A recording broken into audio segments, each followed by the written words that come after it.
안녕하십니까. 원영의정의 명리산책. 오늘 이 시간에는 예고해 드린 바와 마찬가지로 육친이 편중 또는 혼잡한 경우에 그 특성을 알아보기로 하겠습니다. 우선 육친에 해당하는 것들이 비경겁, 다시 말해서 나와 일체가 될 수 있는 비견, 겁재, 그 다음에 식신상관, 그 다음에 정재, 편재, 다음에 정관, 편관, 그리고 정인과 편인이 있습니다. 이들은 생도하고 또 극도합니다. 근데 이 시간에 말씀드리고자 하는 것은 그 중에 어느 특정한 육친이 세자 이상 또는 혼잡되어 있다든지 했을 때 나타나는 그 특성을 살펴보고자 하는 것입니다. 그럼 순차적으로 비경겁서부터 우리가 살펴볼 수 있겠는데요. 우선 이런 육친들의 편중이나 혼잡이 되어 있을 때 나타나는 공통점이 있습니다. 그것은 어느 한쪽으로 치우치는 경향이 있다는 것이죠. 비경겁은 비경겁대로, 식상은 식상대로, 재성은 재성대로, 관성은 관성대로, 인성은 인성대로 치우쳤다 하면은 어느 한쪽으로 치우친다. 물론 사주가 편중되고 혼잡되었다고 해서 무조건 다 나쁜 특성만 나타난다고 하는 것은 아닙니다. 왜냐하면은 편중되어 있더라도 우리가 전 시간에 말씀드린 대로 생극재화의 이치만 잘 적용이 되고 있다면 편중된 것 얼마든지 중화시킬 수 있습니다. 만일에 그 생극재화가 되지 않았을 때는 당연히 단점이 많이 나타나겠지요.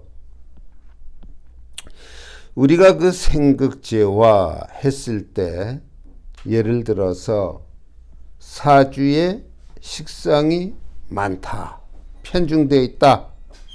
그럴 때 이를 제하는 자가 인성이 되죠. 정인 편인이 된다는 말입니다.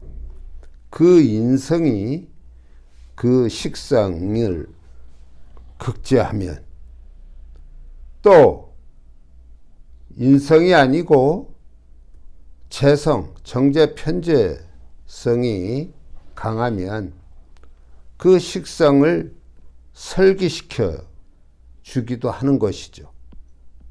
이럴 때 극을 하느냐 설기시키느냐 하는 그런 해결 방법을 갖고 있기 때문에 그럴 때에는 편중되었더라도 해가 되지 않습니다. 육신의 그 편중이 되었다 할 때에는 세자 정도라고 했지요. 그런데 그 세자 정도가 천간에만 몰려 있고 지지에 그 뿌리가 될 수 있는 것이 없다고 한다면 그건 허상입니다. 그건 작용력이 그리 강하지 않습니다. 그러나 천간에도 있고 지지의 뿌리로서도 놓여 있다고 한다면 그때는 그 편중 성향이 드러나는 것이죠. 또 우리가 혼잡이 되어 있을 때, 예를 들면 그 혼잡이 관의 경우, 여명에 있어서의 그 관이 정관과 평관으로 혼잡이 되어 있다고 한다면, 우리가 보통 상식적으로 통변할 때 뭐 재혼지명이니 하는 그런 식으로 얘기를 하게 되는데, 그때도 해결 방법이 있어요. 정관 하나를 합으로 묶고 하나는 남겨둔다. 다시 말해서 거살 유관 또는 거관 유살 하는 식으로 해결하는 방법도 있고, 또 선어자가 그렇게 혼잡을 이뤘다고 해도 거류 섭외라고 하는 그런 방법을 통해서 또 해결할 수도 있습니다. 제가 지금 뭐 거관유살이니 거류섭외니 하는 그런 용어들을 썼는데요. 아직은 초보에 머물러 계신다면 그런 용어들에 대한 개념이 아직 생소하시겠습니다만, 앞으로 우리가 배울 것이기 때문에 그 설명은 뒤로 미루겠습니다. 제 얘기인즉슨 어떠한 편중이 되었든 혼잡이 되었든 그 해결 방법이 있는 경우에는 그리 해가 되지 않는다는 것, 그것이 반드시 흉하다고만 할 수 없다는 것, 그런 점을 말씀드리고 있는 것입니다. 우선 그러면은 비경겁이 편중 또는 혼잡한 사주의 특성을 오늘 이 시간에 살펴보겠습니다. 우선 비견겁이라고 하는 것은 비견과 겁재를 말하죠.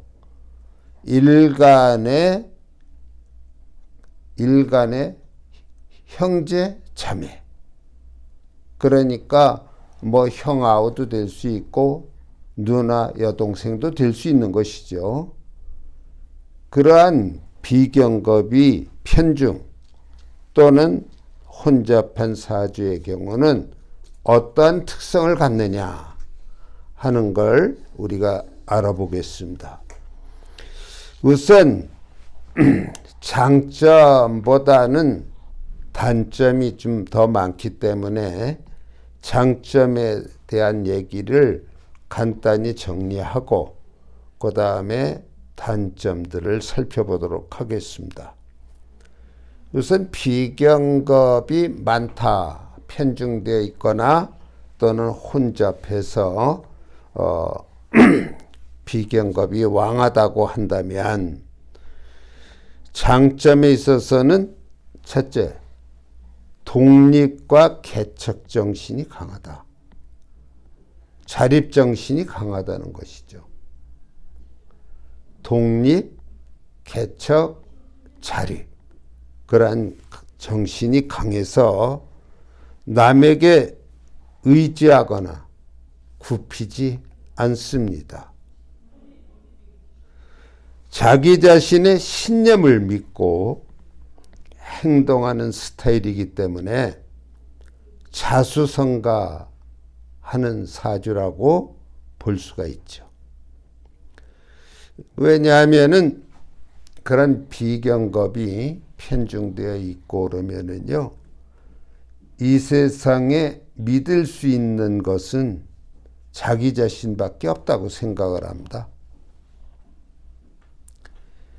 우선 우리가 일간의 세력이 될 수 있는 게 이 비경겁과 인수가 되는데요. 인수는 생각이나 어떤 계획 위주가 돼요. 그러나 비경겁은 행동과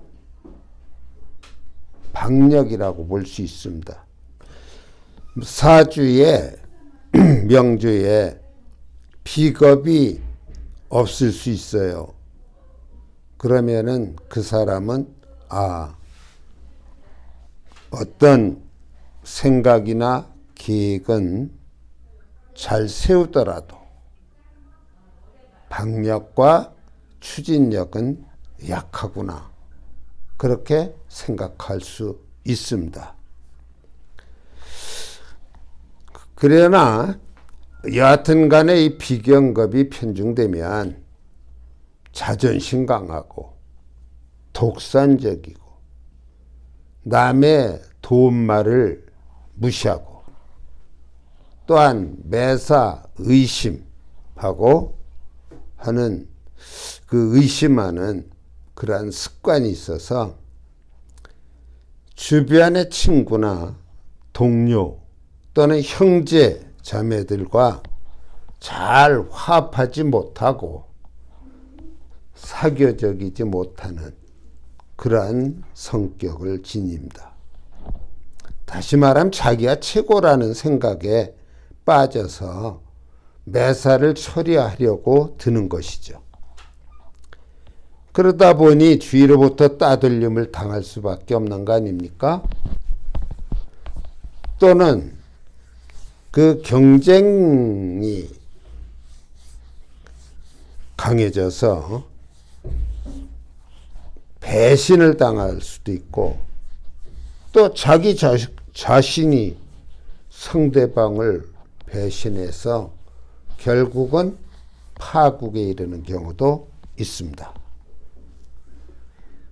하여튼 이 비경겁이 편중되면 남자나 여자나 한마디로 시건방진 면이 있다고 볼 수 있어요. 그런데 착각은 본인은 그렇게 생각하지 않는다는 겁니다. 자기는 상대방에게 잘해준다고 생각하죠. 그러니 거기에서 친구나 그 대인관계에서 간극은 그 틈은 더 벌어진다고 할 수 있겠습니다. 매사에 방력과 추진력을 지니고 있다 보니까 모든 일을 속전속결로 처리하고자 합니다. 그러다 보니까 속전속패하기 쉽죠. 또 항상 바쁜 것처럼 보이지만 일에 두서가 없어요. 중구난방이 되기 쉽습니다. 겉으로 보면은 화려해 보이는데 속은 텅 비어 있기도 합니다. 특히 이제 우리가 유의할 점 중에 하나가 뭐냐 하면은 이런 비경겁이 많은 사람, 편중된 사람과는 동업을 하면 안 된다는 것입니다. 아마 안 된다고 얘기하는 것보다는 절대로 불가하다. 그렇게 얘기할 수 있어요. 왜냐하면 비경겁은요, 특히 겁죄는 남의 귀중한 것을 강제로 빼앗으려는 성질도 있고 또 본인 자신이 남의 것을 강제로 빼앗고자 하는 면도 있습니다.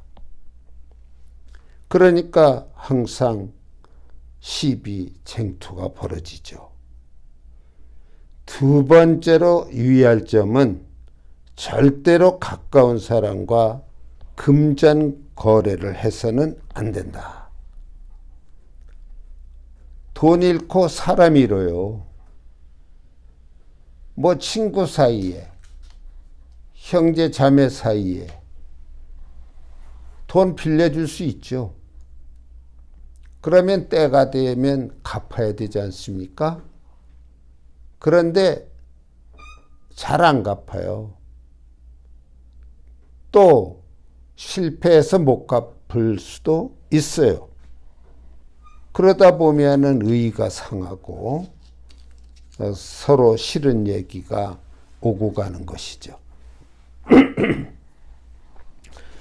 그 다음에 이 비경겁이 많으면 착각을 해요.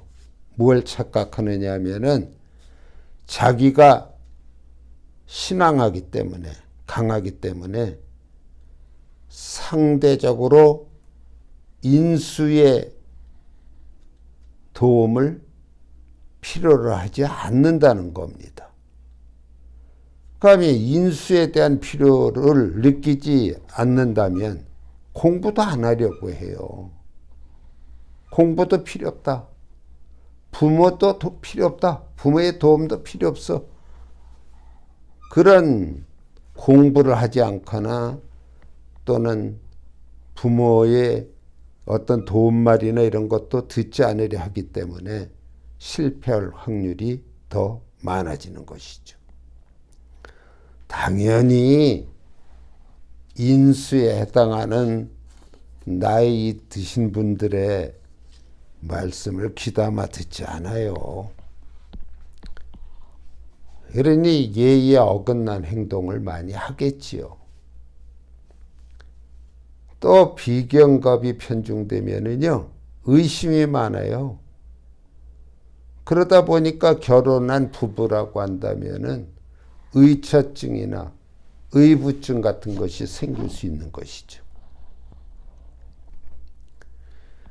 여자의 경우는 비경겁이 많으면요, 우리 문자로는 자매강강이라는 말을 쓰기도 하는데 공방살이 끼었다 그래요.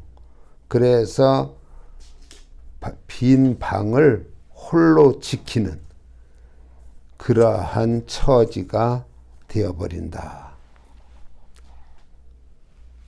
남에게 남편을 빼앗기고 사는 그런 신세가 된다는 얘기죠. 남자의 경우는 다른 사람의 여자나 다시 말해서 부인을 탐하는 경우도 생긴다는 것이죠.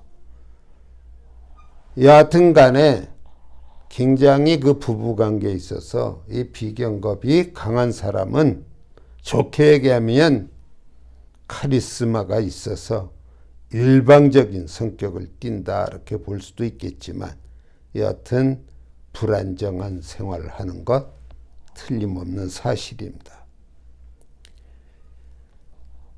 이 남자가 비경겁이 많으면 여자를 선택함에 있어서 미모만 생각하고 그 여성의 어떤 주변 환경이나 어떻게 살아왔는가에 대한 그런 것들을 별로 신경 쓰지 않는 경우가 있어서 어떤 화류계의 여성을 아내로 만든다든지 그런 경우가 있습니다.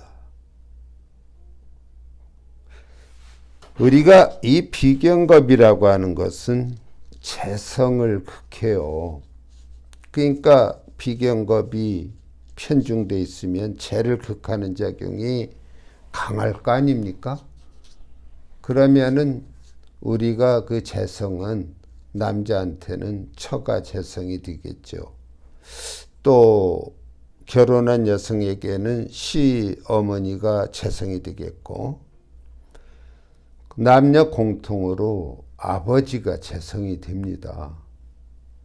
그래서 이 비경겁이 재성을 극한다는 얘기는 일찌감치 아버지를 잃게 되는 경우가 많습니다. 그러니 어려서 아버지가 세상을 떠나면은 당연히 고생을 많이 할 거 아닙니까?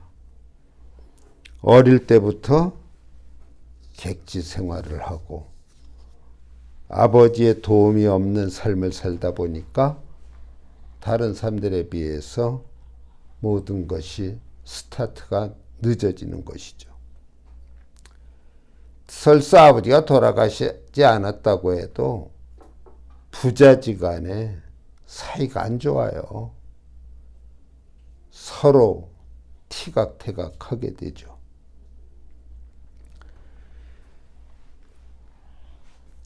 이 건명에서 남자 사주를 건명이라고 그래요. 비경겁이 많으면요, 부부 관계가 원만치 못해요. 의처증이 심해가지고요, 처가 견디지 못해서 가정을 벗어나는 경우가 있고요.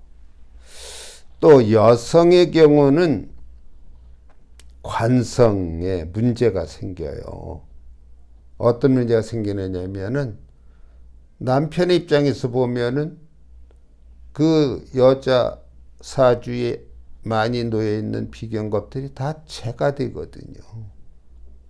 그러니까 본처 외에 뭐 첩을 둔다든지 여성 편력이 심하다든지 그런 문제가 생기는 거죠. 또 비경겁이 많다고 하는 것은 이복 형제, 배다른 형제 또는 이성 형제, 다시 말하면은 어머니가 개가를 하고 해서 아버지가 다른 경우, 거기에서 또 얻는 형제들, 그러한 배다른 형제, 성을 달리하는 형제들이 또한 있다는 것이죠. 이러한 것들로 보면은 우리가 이 육친이 편중되면은 긍정적인 면도 다수 있지만 대체적으로 부정적인 게 많습니다. 여하튼 이 비경겁이 많으면 그 비경겁을 극하는 관성이 튼튼할 필요가 있고요. 관성이 약하거나 없다면 그 비경겁을 설기시켜주는 식상이 있어야만 어느 정도 균형을 이룰 수 있다는 거. 그 점을 좀 유의하면 무조건 제가 나열한 그러한 부정적인 면들 어느 정도 해소할 수 있는 것입니다. 시간 관계상 제가 좀 더 구체의 말씀을 드리지 못했는데요. 앞으로 시간 많습니다. 그때그때 보완해 나가도록 하고요. 이번 비경겁 편향성에 대한 강의는 여기서 마치도록 하겠습니다. 들어주셔서 감사합니다.